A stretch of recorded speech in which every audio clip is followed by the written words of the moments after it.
मित्रों, दुनिया में सभी लोग हर रोज कोई न कोई पाप करते ही है, लेकिन वह स्वयं कभी ये नहीं सोचते कि वो पाप ही है। ऐसे में सवाल उठता है कि आखिर इस संसार में सबसे बड़ा पापी कौन है। तो आज हम आपको विस्तार से बताएंगे। इस बात का उत्तर हम आपको एक कथा के माध्यम से देंगे। एक बार की बात है, किसी देश में एक राजा रहते थे। वो और उनकी रानी दोनों ही भोलेनाथ के बहुत बड़े भक्त थे। उन्होंने अपने महल में तोता मैना का जोड़ा पाल रखा था और उन्हें एक ही पिंजरे में रखा था। अब ये तो सभी को पता है कि मियां बीवी में एक ना एक दिन लड़ाई जरूर होती है। तो काफी समय बीत चुका था। एक दिन मैना तोते से कहती है कि मैंने मान लिया कि यह पुरुष बड़े पापी होते हैं। ये बहुत ही बड़े धोखेबाज होते हैं। मौका मिलने पर यह कुछ भी कर सकते हैं। मैना की बात सुनकर तोता बोला, तू तो रहने ही दे। पुरुष उतने पाप नहीं कर सकता जितने पाप स्त्रियां करती है। जितनी धोखेबाज स्त्रियां होती है ना, उतना धोखेबाज तो कोई होता ही नहीं है।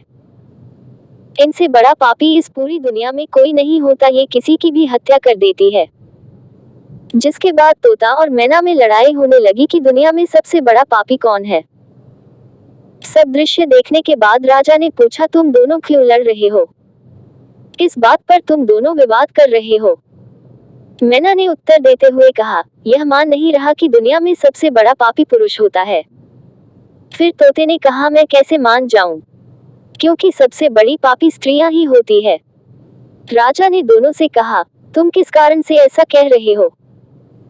तब मैना ने उदाहरण देते हुए कहा, एक गांव में एक सेठ जी थे, बड़े ही धनबाद, और उनका जो बेटा था वो बहुत ज्यादा बिगड़ैल किस्म का इंसान था। सेठ जी का लड़का इतना जुआ खेलता था कि सेठ ये बात सोचते सोचते एक दिन स्वर्ग सिधार गए। जब पिता जिंदा थे तो वह थोड़ा थोड़ा जुआ खेलता था, लेकिन पिता की मृत्यु के बाद वह मुक्त हो गया और आराम से दिन रात केवल जुआ ही खेलने लगा, जिसका परिणाम ये हुआ जुए में सब कुछ हार गया।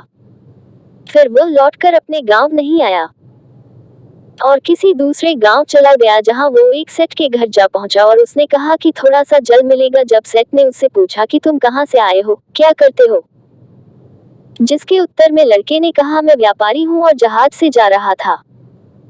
व्यापार करने में मेरा सामान समुद्र में डूब गया, तो आप मेरी कुछ मदद कर देते तो अच्छा होता।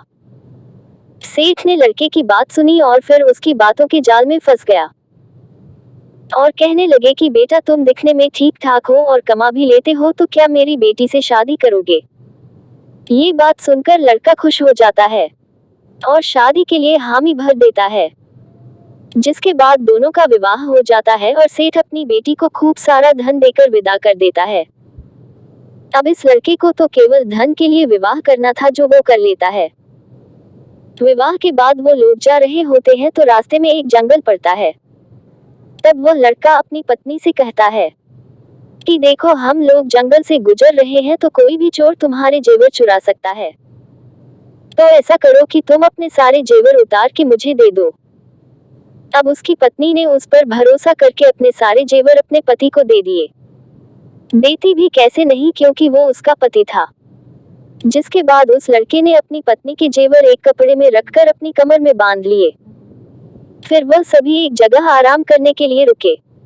तब उस लालची लड़के के साथ आई दासी को उसने मार डाला और अपनी पत्नी को कुएं में गिरा दिया कि वह उसमें डूबने से मर जाएगी।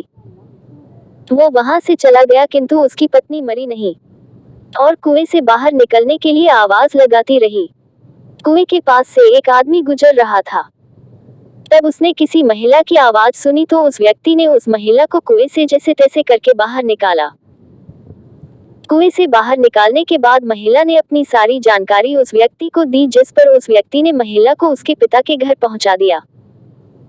घर पहुंचने के बाद महिला के पिता यानी सेठ जी ने पूछा, क्या हुआ तुम्हारे साथ? अब क्योंकि वो स्त्री पतिव्रता थी, इसलिए उसने अपने पिता से झूठ कहा और बोली, पिताजी, जंगल में कुछ चोरों ने हम पर हमला कर दिया था और दासी को मार दिया, मुझे कुएं में धकेल दिया और पति का कुछ नहीं पता। बेटी की बातें सुनकर सेठ जी बोले, चलो कोई बात नहीं, भगवान सब सही कर देंगे।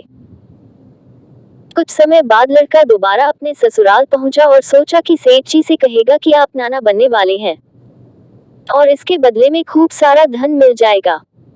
लेकिन वह जैसे ही अपनी ससुराल पहुंचा उसकी मुलाकात उसकी पत्नी से हुई, जिस पर उसकी पत्नी ने उससे कहा, मैंने पिताजी को ये सारी बातें बताई हैं, तो आप भी यही बता देना।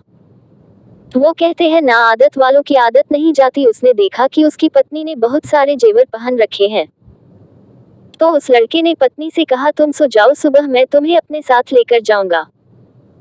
रात हुई और उसने अपनी पत्नी का चाकू से कत्ल कर दिया तथा सारे जेवर लेकर चला गया। राजा को ये सब कहानी बताने के बाद मैना ने कहा कि इसलिए मैं बोलती थी कि पुरुष दुनिया का सबसे बड़ा पापी इंसान होता है। उसने अपनी पत्नी को मारा और सारा सामान लेकर चला गया। मैना की ये बातें सुनकर तोते ने भी राजा को एक कहानी सुनाई जिसमें उसने स्त्री के चरित्र को लेकर बात की थी। दोनों की बात सुनने के बाद राजा बोले, इस बात का उत्तर मैं देता हूँ कि कौन सबसे बड़ा पापी है। राजा आगे बताते हैं कि जिस इंसान की सोच उसके स्तर से नीचे गिर जाती है, वह इंसान पापी होता है। फिर वो भला पुरुष हो या स्त्री, क्योंकि इंसान पाप करने से पहले यह नहीं सोचता कि वह स्त्री है या पुरुष, उसे पाप करना चाहिए या नहीं। तो मित्रों, आपने जाना कि दुनिया का सबसे बड़ा पापी कौन है। अगर आपके आसपास भी कोई इन्हीं में से एक है तो कमेंट करके जरूर बताएं। आज के लिए बस इतना ही। हम उम्मीद करते हैं कि हमारी इस कहानी के जरिए आपको कई सवालों के जवाब मिल गए होंगे। अगर यह कहानी पसंद आई हो तो उसे अपने दोस्तों के साथ जरूर शेयर कीजिएगा।